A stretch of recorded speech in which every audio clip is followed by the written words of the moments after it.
Hello guys, welcome to my channel.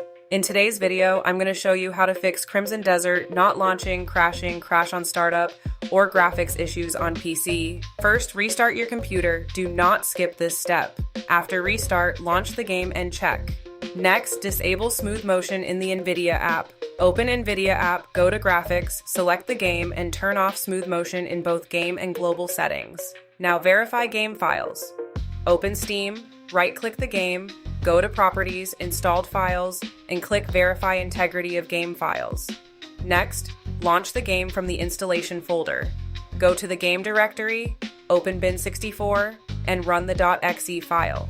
You can also enable Run as Administrator, disable full screen optimization, and try Windows 8 or 7 compatibility. Now run Steam as administrator and relaunch the game. You can also try disconnecting internet before launching, then reconnect once the game loads.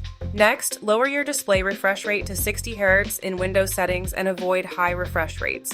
If the game launches, go to Settings and turn off Ray Tracing, Frame Generation, HDR, and lower graphics. Set DLSS or FSR to quality or turn it off, and set Motion Blur to 0. Now update GPU drivers using a clean install for NVIDIA or AMD, then restart.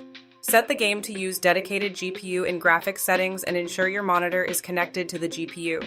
Disable overlays like Steam, Discord, and NVIDIA Overlay. Clear DirectX shader cache using disk cleanup. Rename config or save files in app data backup first. Disable integrated GPU temporarily and ensure dedicated GPU is enabled. Update Windows, install Visual C++ files, and update BIOS.